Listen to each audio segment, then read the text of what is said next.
అమ్మ కవితమ్మ, నీకు చిత్తశుద్ధి ఉంటే మీ నాయనతో మాట్లాడి, పార్టీ ప్రెసిడెంట్ మీ నాయన అగ్రకులం కాబట్టి వర్కింగ్ ప్రెసిడెంట్ను ఒక బీసీకి ఇయ్యండి.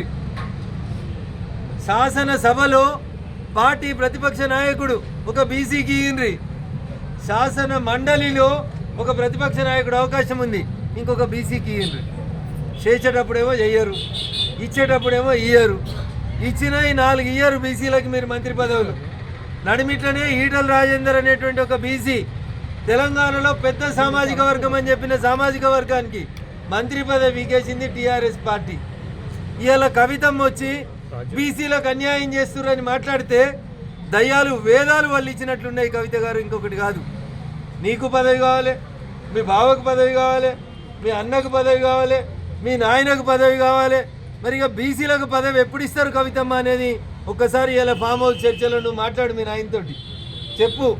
అర్జెంటుగా వర్కింగ్ ప్రెసిడెంట్ పదవిని ఒక బీసీకి ఇవ్వమని చెప్పు. శాసనసభలో బీసీకి ఇవ్వకపోతే మహిళకి ఇయ్యండి. మేము మొన్న ఢిల్లీ ముఖ్యమంత్రి మాకు అవకాశం వస్తే ఒక మహిళకి ఇచ్చినాం. రేపు మహిళా దినోత్సవం వస్తుంది, మహిళల్ని గౌరవించమని చెప్పు మీ నాయనని.